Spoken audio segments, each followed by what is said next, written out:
Today's talk is not directly about the science and the engineering of intelligence, which is what CBMM is about.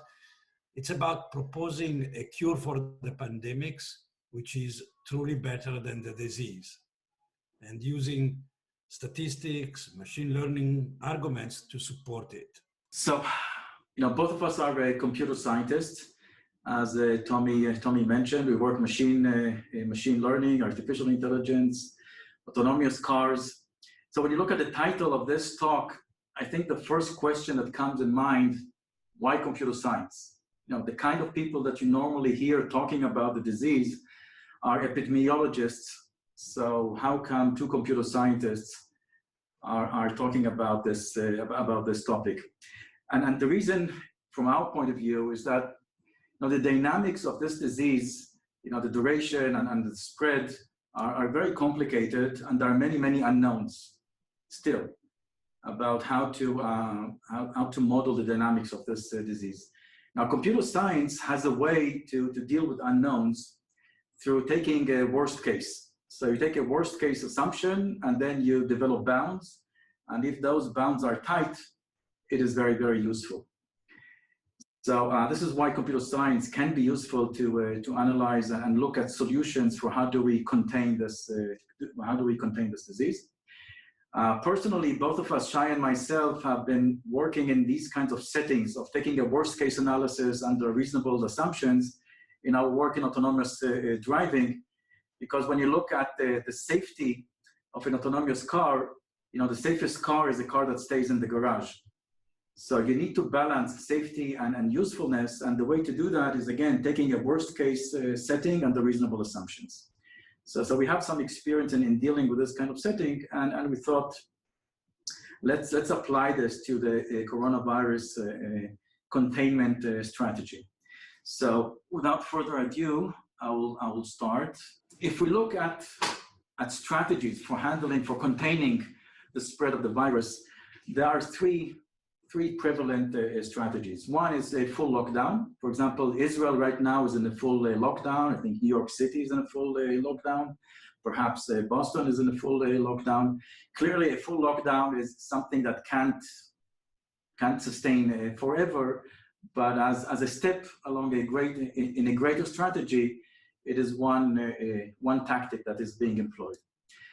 The second containment strategy is what we call precision quarantine, where you isolate positive cases as quickly as possible. You use contact tracing through your smartphones in order to identify all the people that were around the positive cases, and then you quarantine them or self-isolate them. And you do that repeatedly until a vaccine is available. Some countries like Singapore have been using this strategy. The third strategy is herd immunity. You don't wait for a vaccine.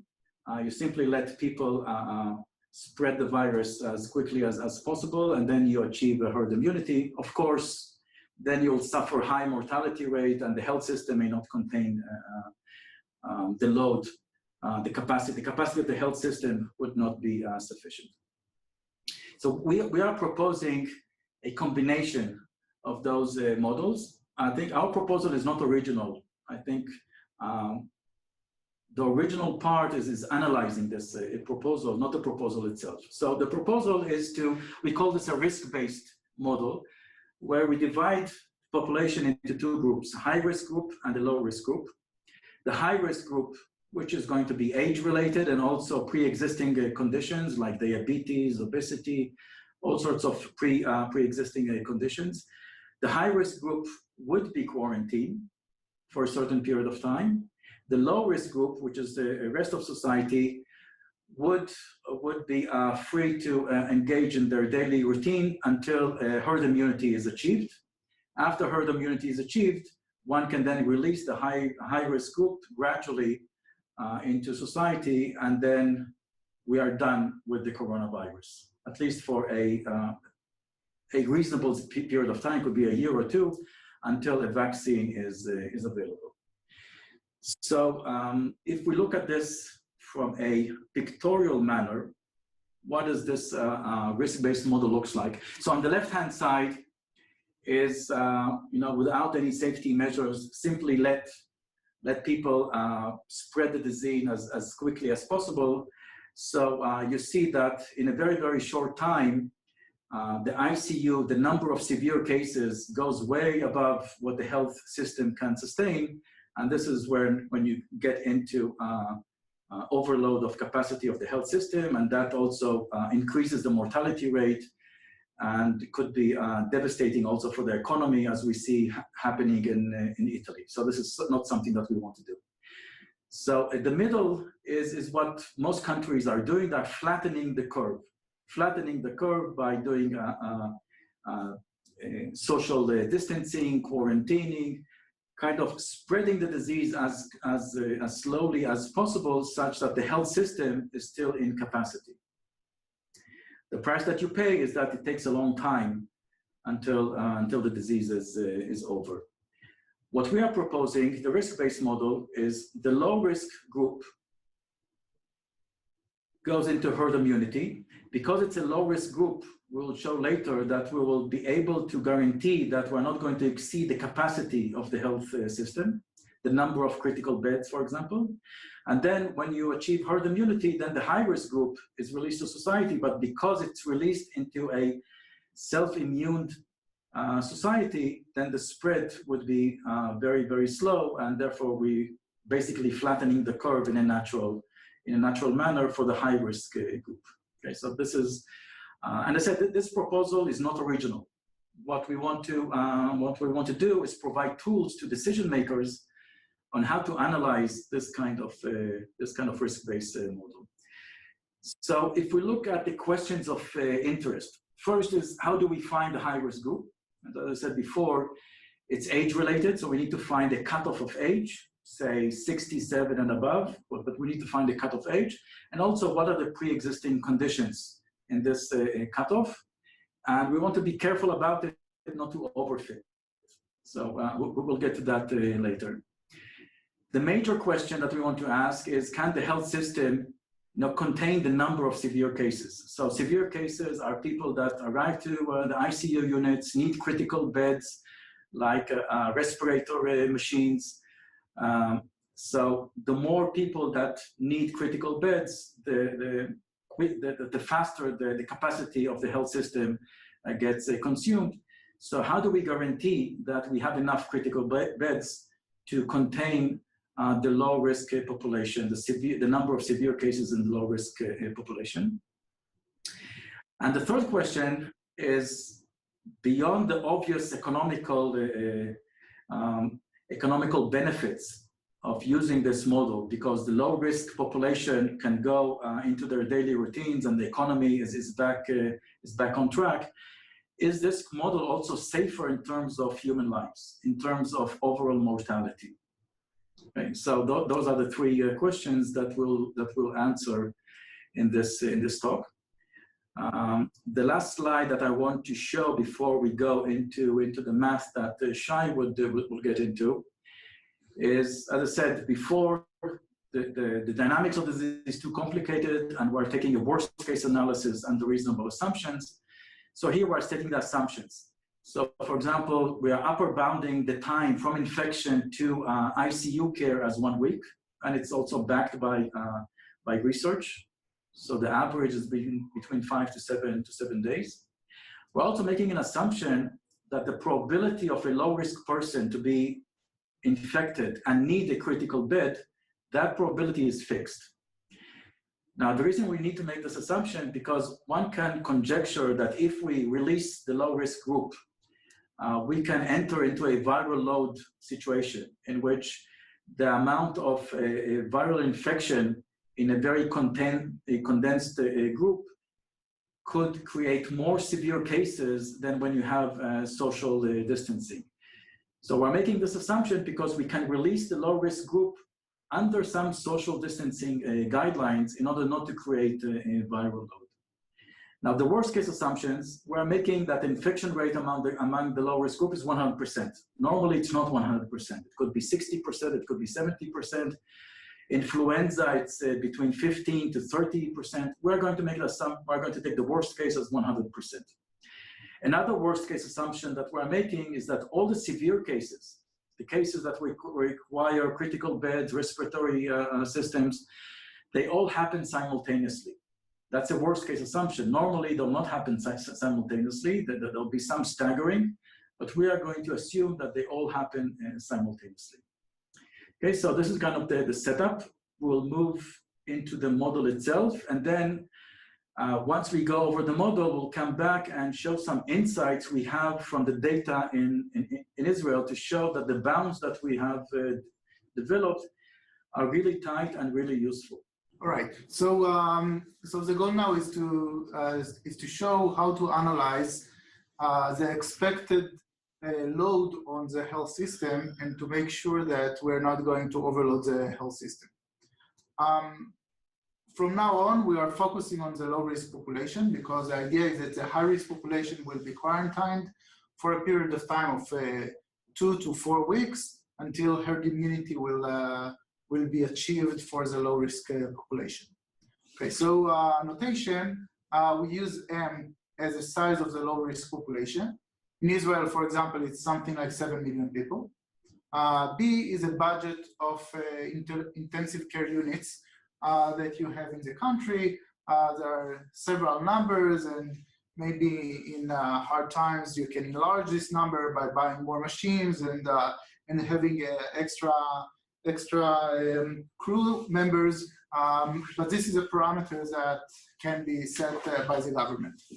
So overall, we need that B, the capacity of the health systems, the number of beds that you have in the ICUs, should be larger than M, the size of the low-risk population, times nu. Nu is a probability of being severe given that you have been infected.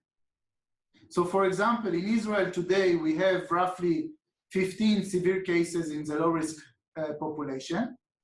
And we don't know what is P star, but if we estimate based on some side information, and now Amnon maybe will talk about it later, by 2% of the populations that have been infected today, what we need is that the budget will be at least 750, and this is something very reasonable for the Israel population. Already now, instead of, we talked before about 750 beds that you need, then maybe you will have twice this number, something like 1,400 bed, which is something reasonable if the health system is prepared in advance for maintaining this this spread. So what I want to go next is some insights from the Israeli data that we have.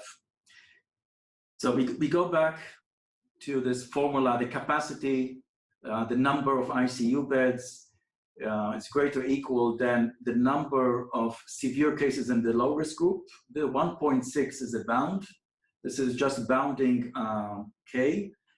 We'll take P star from indicators because Israel hasn't yet done a random sampling of its population. So we don't have any scientific measure of P star. We have only side indications, which I'll mention in a moment. In Israel, the medical crew was sampled in one of the hospitals in Jerusalem, showing 1.8% of the medical staff.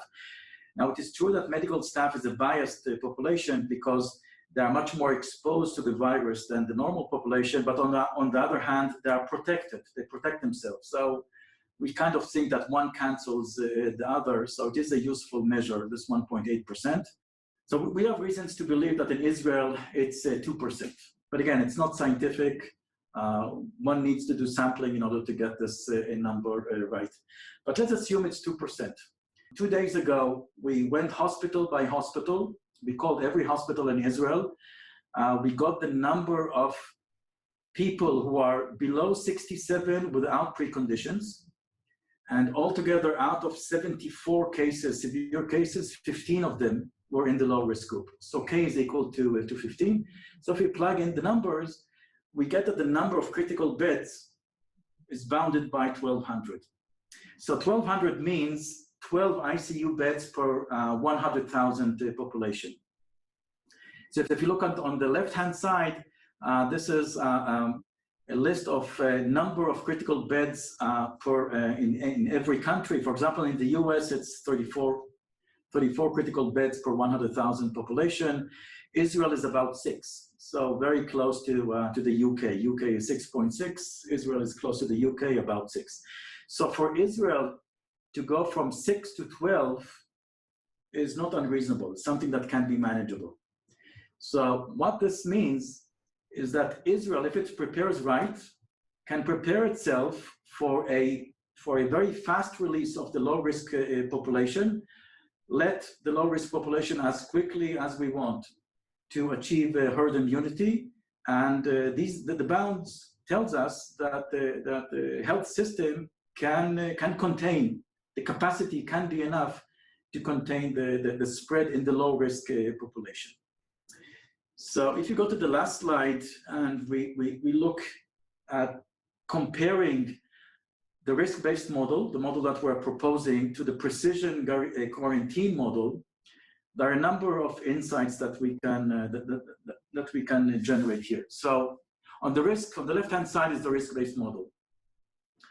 We'll have high infection rate among the low-risk group, but the low-risk group has very low mortality.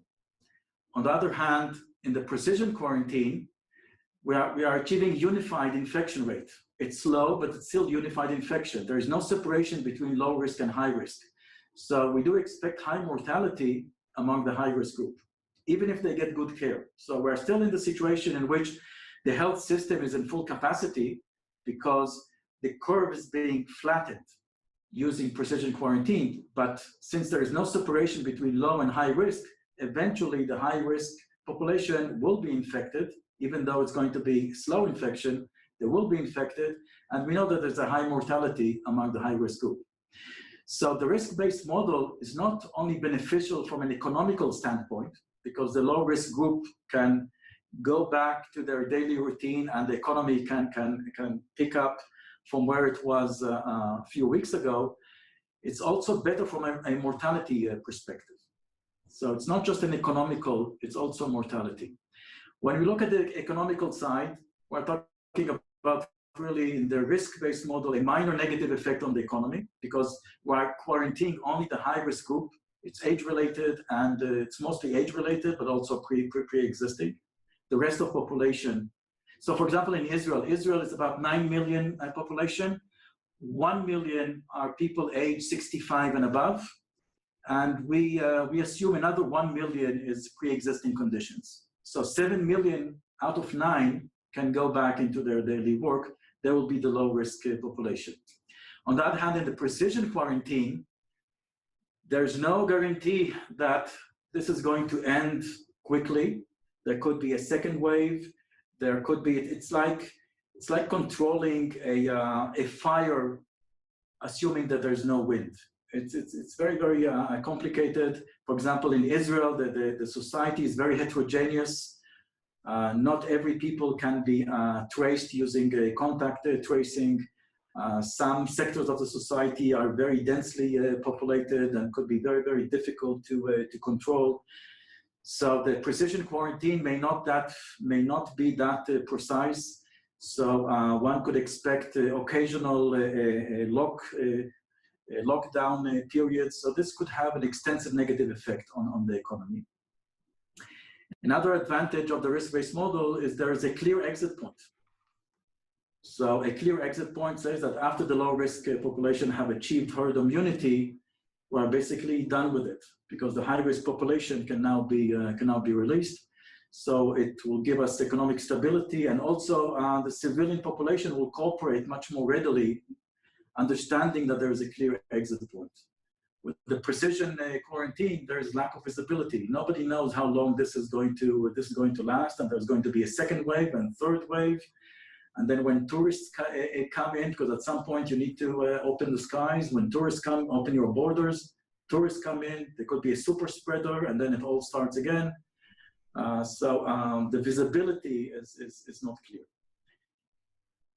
Finally, when you look at the risk-based model, we're talking about a short duration, and and the effect on the health system is very, very controlled because it's a very short duration. On the other hand, in the precision quarantine, because it could take a very long time until vaccine is ready, it could be a devastating effect on the healthcare system, because there are other patients, not only corona-based patients, there are other patients which the care that they would get would not be optimal, because the health system would be fully occupied with dealing with the corona patients over a very, very long time.